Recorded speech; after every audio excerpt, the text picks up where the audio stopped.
I'm very multifaceted, mother of 5, basically been in ministry for almost 20 years. We would hold Bible study in our home. I've known and believed in the Lord as long as I can remember as a child. But my mother was a spiritual person. She prayed and she sang spiritual songs all the time.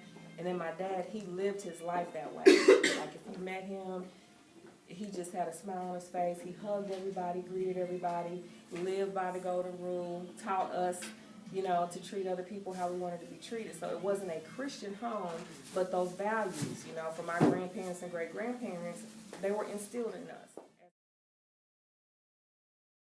So then comes the divorce, and I'm you know, struggling with that. Like, and I really did want my marriage to work, but the harder I tried, the worse it got. And what I found was it was the closer I was getting to God, the worse it got. Subsequently, I did end up getting a divorce and found peace with that. Out of that marriage, I had 2 beautiful children. Me and my first husband are wonderful friends to this day. He has married a beautiful woman, and they are living in harmony, and life is good for them. We were young, we were irresponsible, we were selfish. You know, there's no blame to cast. I, in the meantime, had met who is now my husband. We worked together, and then subsequently, we became really good friends, and then he was kind of going through what I was going through, and I just kind of started witnessing to him about how the Lord had changed my life. And so basically, it started off as a friendship, and then eventually his marriage didn't survive. You know, he gave his life to the Lord, and things got worse in his situation, and then he became single, and we were good friends, and subsequently we ended up being married. And now this is where heart condition starts to get birthed. Heart condition is actually, when you get the book, you'll see it's my journal. It was me pouring my heart out to God, asking him questions that I didn't feel comfortable asking anyone else, because if I did, it would look like I'm coming against the man of God or the church or ministry or even God himself. But these were real questions that I had. And once I started journaling and writing and kind of privately keeping things to myself about it, I started feeling a little bit better. But then God told me to start digging deeper in my word. He said, yes, you go to church on Sunday. Yes, you go to Sunday school and Bible study and the Easter plays. And every time the doors are open, you're there. But I need you to start seeking me for yourself. Now, I'm really hearing, like in my spirit, I'm hearing him say this. And he was doing the same thing in my husband's life. And it's just crazy because we have been in lockstep the entire time. We've not been opposing one another or anything. God will speak to me. He's speaking the same thing to my husband. Sometimes we wouldn't even say it to each other, but we sit down and have conversation. Oh my God, yeah, this confirmation. And they've been offended. I've even had one first lady tell me that you're coming against the church. You're coming against everything that Christ died for. And I had to explain to her, I'm not coming against anything, because I'm only saying what the Most High told me to say, and it is backed up with Scripture. You will find that you're not going to hear me say, I think and I might, or everything that I say in this is supported by Scripture.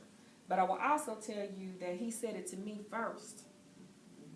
This was my journal. This was not something that I was sharing with anyone else. This was conversations between me and the Creator. So he was getting on me. He was convicting me. He was talking to me first. And then when he said, shut it up and write it, I thought I was done. I went and I typed it all up. The Lord said, no, you're not done. I need you to go now and back it up with Scripture. And I'm thinking, why did you tell me to do that when I was writing this journal? Because I could have put the references right then and there.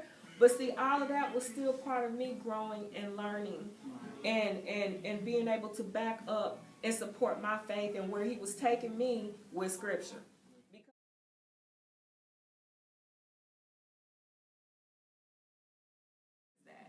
We say God, relationship with God or with Jesus Christ. Why are you telling me? I mean, because I don't talk like that. Why did you say with the Creator? And he didn't say nothing. So I just left it at that. But I was obedient, and I titled it the way he told me to title it. Because pretty soon, you know, he was persecuted. And anybody who has his spirit and anybody who is on what he's on is going to be persecuted. you're not going to be welcome and embraced by the world. But the Most High said, I'm going to do this. He said, I will exalt you in due time, because this is about him. When you buy heart condition, you're supporting this ministry to get this word out. That's what you're doing. I'm not getting rich by this by any means. You just have to get it out. You're pregnant with it, and you got to deliver it, and you got to be obedient. Whenever you get through, at the end of the day, it is a heart condition.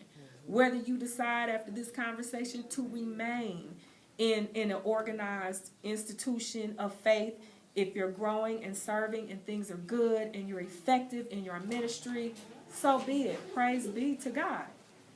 But if you are conflicted and you've been feeling like something's not right and you've been afraid to challenge these things and seek and look into them, I'm here to tell you that you're not by yourself.